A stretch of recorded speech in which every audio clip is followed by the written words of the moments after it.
साथियों, कैसे आप सभी दोस्तों। आज मैं आपको एनडीए ऑफिसर की जॉब प्रोफाइल के बारे में बताऊंगा। कैसे इसकी जॉब होती है, इसका एग्जाम पैटर्न कैसा होता है और इसमें सैलरी कितनी मिलती है, कैसे इसमें एज ए लेफ्टिनेंट आप सर्व करते हैं, कौन सी पोस्ट पर जाकर आप एनडीए को जब क्वालिफाई करते हैं, एसएसबी क्वालिफाई करते हैं, तब आप कौन सी पोस्ट पर जाकर अपना रिक्रूट होते हैं। तो सारी बातें इसमें मैं डिस्कस करूंगा।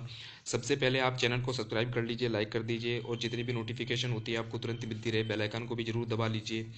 अब मैं आपको थोड़ी सी बेसिक नॉलेज दे देता हूं, क्योंकि आप जब अगर एनडीए को क्वालिफाई कर लेते हैं तो आप कौन से पद पर जाकर अपनी सेवाएं देंगे। सबसे पहले बात आप इसमें करते हैं इंडियन आर्मी की। इंडियन आर्मी में आप अगर एनडीए को क्वालिफाई करेंगे तो आप एज ए लेफ्टिनेंट आप सेवा देंगे।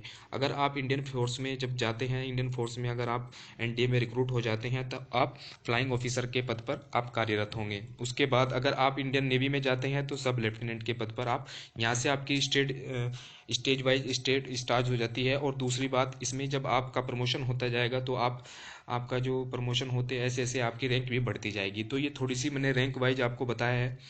इसका जो एग्ज़ाम कराती है वो यूपीएससी कराती है, यूनियन पब्लिक सर्विस कमीशन, जो आईएएस के एग्ज़ाम कराती है, आईपीएस के एग्ज़ाम कराती है और आईएफएस के एग्ज़ाम कराती है। वही वही संस्था एनडीए का भी और सीडीएस का भी एग्ज़ाम कंडक्ट कराती है। तो ये बेसिक नॉलेज है, आपको इसको ज़रूर ध्यान रखना है। अब मैं आपको इसको एग्ज़ाम पैटर्न के बारे में बताता हूँ, क्योंकि मोस्ट इम्पोर्टेंट मेरा जो व्यू है इसको लेकर सबसे ज़्यादा मोस्ट इम्पोर्टेंट यही है कि एग्ज़ाम पैटर्न कैसा होता है। अब एग्ज़ाम पैटर्न को देखिए आप। इसमें फर्स्ट पेपर होता है और सेकंड पेपर होता है। इसमें दो पेपर होते हैं, एक ही दिन इसमें दो पेपर होंगे। आपको 5 घंटे का समय दिया जाएगा, 2.5 घंटे एक पेपर को, 2.5 घंटे एक पेपर को। पहले पेपर में आपके जो क्वेश्चन होंगे 120 क्वेश्चन होंगे जो कि मैथमेटिक्स के होंगे। दूसरे पेपर में जो आपके क्वेश्चन होंगे वो 150 होंगे जो कि जनरल स्टडीज के होंगे। इसमें दो सब्जेक्ट होंगे, इंग्लिश होगा और इसमें जनरल स्टडी या जीके जनरल नॉलेज भी हो सकती है। ठीक, ये सारी बातें मैंने इसमें आपको बता दी है इसका एग्जाम पैटर्न के बारे में। अब इसमें जो टोटल पोस्ट है वो 395 टोटल पोस्ट है। आर्मी की 208 है, नेवी की 42 है, एयरफोर्स की 120 है। इसकी जो एलिजिबिलिटी है, आप कौन से जब आप इसको भरेंगे फॉर्म को, जब इसको आप अप्लाई करेंगे तो आपकी 12th कर रहे हो, अगर आप अपेयर भी हैं तब भी आप इसके फॉर्म को भर सकते हैं। क्योंकि इसमें आप 12th पास भी कर सकते हैं, जब आप 12th पास कर लिए तब भी इसको फॉर्म को भरिए। सबसे बड़ी बात है इसमें एलिजिबिलिटी की, कि आप अगर 12th कर रहे हैं तो तब भी इसको फॉर्म को भर सकते हैं। ठीक है, ये बातें मैंने आपको इसमें बता दी है। इसकी कट ऑफ के बारे में बता देता हूँ, क्योंकि कट ऑफ इसकी मेन इंपॉर्टेंट रोल प्ले करती है। कट ऑफ इसकी बहुत कम जाती है। आप देखते होंगे जब भी कोई अगर कोई 12th का बंदा है, वो 12th में कैसे तैयारी करता है, वो सबसे ज़्यादा बर्डन तो उसकी जो इंटर की क्लास होती है उस पर ही सबसे ज़्यादा रहता है। तो फिर वो आगे इसके एनडीए की भी तैयारी करता है। इसी प्रकार से इसकी जॉब की जो प्रोफाइल होती है, इसकी कट ऑफ भी बहुत कम जाती है। आपको दोनों के दोनों पेपर में, फर्स्ट पेपर में और सेकंड पेपर में, दोनों के दोनों में आपको 25% मार्क्स लाने ज़रूरी हैं। क्योंकि अगर आप एक में कम आ गए 25% से और एक में ज़्यादा आ गए, चाहे आप मेरिट भी क्वालिफाई कर रहे हैं, तब भी आपका सिलेक्शन एसएसबी के लिए नहीं होगा। अब जो इसकी फाइनल कट ऑफ होती है, जो 1800 में से लगती है, ये जो 900 में से आपकी कट ऑफ निकलती है, ये 342 की कट ऑफ है। और जो 1800 में से निकलती है प्लस इसमें एसएसबी हो जाता है, और इस बार जो 2019 की जो कट ऑफ है वो 704 रही है। ये ईयर वाइज कट ऑफ है। आप इसमें देखिए, रिटर्न एग्जाम की 355 है फर्स्ट पेपर और सेकंड पेपर की। फिर आप जब एसएसबी क्वालिफाई कर सकते हैं, और जब इसकी फाइनल कट ऑफ होती है तो वो 726 होती है। ईयर वाइज कट ऑफ आप इसमें जरूर देखिए, क्योंकि इसकी कट ऑफ इतनी नहीं जाती है। अप्रोक्स 39%। अब अगर आप या 40% भी आप नंबर फाइनल कट ऑफ में ले आते हैं तो आपका सिलेक्शन हो जाएंगे, एज ए लेफ्टिनेंट आप रिक्रूट हो जाएंगे। तो ये बात इसमें जरूर ध्यान रखिए।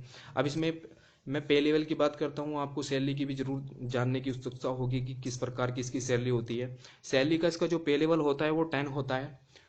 जैसी salary IAS officer, IPS officer और आईएफएस ऑफिसर की होती है, वैसी ही सैलरी एक लेफ्टिनेंट की होती है। वैसी ही सैलरी एक लेफ्टिनेंट की होती है, बात जरूर ध्यान रखिए। इसका जो ग्रेड पे होता है वो 56,100 से लेके 1,77,500 तक का होता है।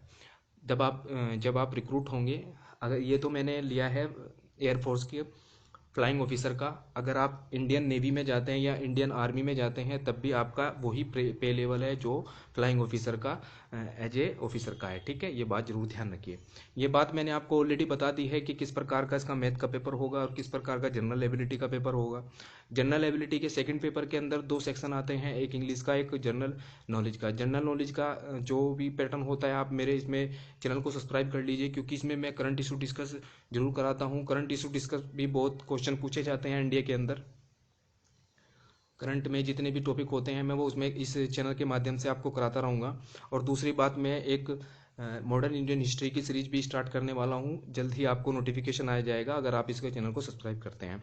मैंने टोटल आपको ओवरव्यू दिया है। एसएसबी 900 मार्क्स का होता है और इसका जो रिटन एग्जाम होता है वो फर्स्ट और सेकंड वो 900 मार्क्स का होता है। टोटल जो आपकी कट ऑफ बनती है वो 1800 नंबरों की बनती है।